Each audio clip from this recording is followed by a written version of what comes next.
सैंक्स के क्रू का दूसरा मेंबर उसॉप के फादर हैं और तो सैंक्स सिर्फ 9 साल की उम्र में एक पायरेट बन गया था। आज हम लोग रेड हेयर पायरेट्स के पूरे हिस्ट्री को जानने वाले हैं, तो बने रहो आज की वीडियो के साथ।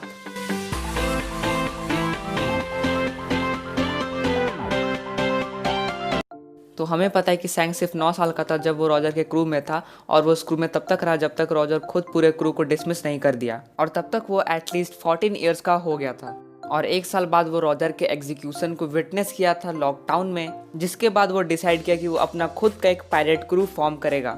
और फिर यहाँ से स्टार्टिंग होता है रेड हेयर पायरेट्स का, और फिर वो निकल पड़ता है अपने क्रू मेंबर की तलाश में।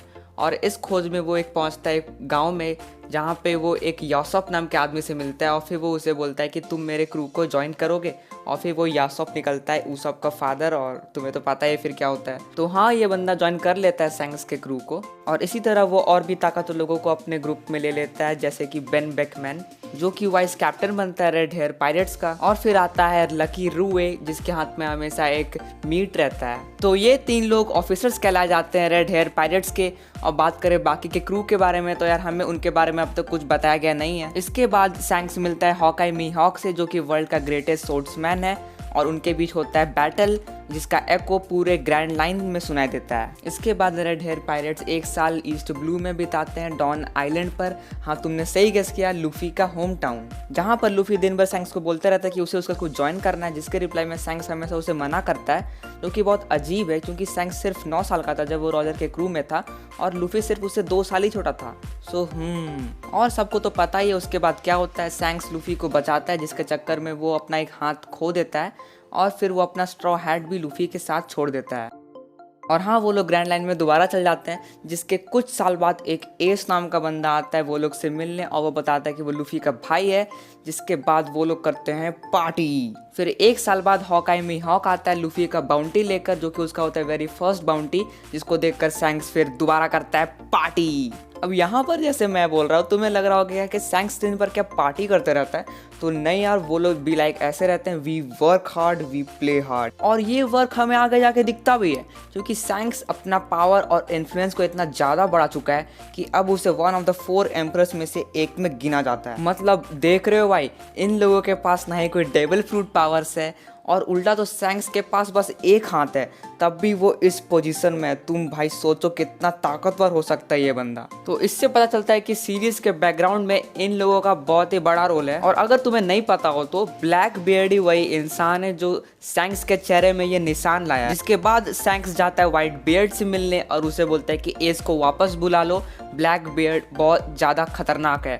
और फिर जिसके रिजल्ट में सैंक्स और व्हाइट बियर्ड के बीच होता है क्लैश, जिसका भाई शॉक वेव से ही ऊपर का बादल कट जाता है। लेकिन हो गया था बहुत ज़्यादा लेट। ब्लैक बियर्ड एस को कैप्चर कर मरीन्स को दे चुका होता है, जिसके रिजल्ट में व्हाइट बियर्ड अटैक कर देता है मरीन फोर्ड में, जिसका रिजल्ट सबको पता है होता है पैरामाउंट वार, जो कि पूरे वर्ल्ड को बदल देता है। अब भाई ये चीज़ बहुतों को नहीं पता कि एम्परर काइडो एक्चुअली में वार ऑफ द बेस्ट में आने वाला था, लेकिन सैंक्स किसी तरह उसको प्रिवेंट करते हैं आने से।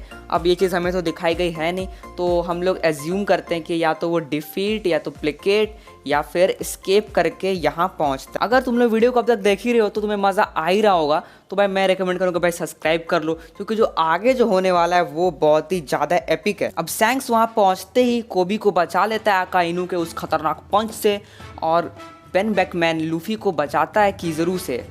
अब पूरे वार में एक सन्नाटा सा छा जाता है और सैंक्स का क्रू एक जगह असेंबल होता है, और सैंक्स कहता है ये लड़ाई यहीं ख़त्म होती है, और अगर अभी भी किसी को लड़ना है तो तुम्हें हमसे लड़ना होगा। जिसके बाद वो लोग बोलते हैं नहीं भाई रहने दे, हम लोग ठीक हैं। और फिर तुम्हें पता है क्या हुआ, वार वहीं ख़त्म हो जाता है। अब भाई ये सीन इतना ज़्यादा एपिक लगता है मुझे, मतलब हॉकाई मीहॉक तक छोड़ देता है वो वार।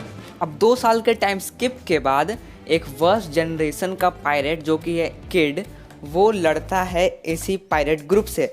अब हम बोलेंगे भाई ये चीज़ मिस्टर किड के लिए बिल्कुल सही नहीं जाती है, क्योंकि वो अपना एक हाथ खो देता है उससे लड़ने के दौरान, और भाई वो हाथ वही रहता है जो कि सैंक्स भी खोया था लूफी को बचाने के चक्कर में। लेकिन फिर भी किड हार नहीं मानता है, और वो एक अलायंस बनाता है बाकी के वर्स्ट जनरेशन्स का, और फिर भाई वो चीज़ भी उसके लिए सही नहीं जाता है, क्योंकि उसमें मिल जाता है उसको एक बिट्रेयल।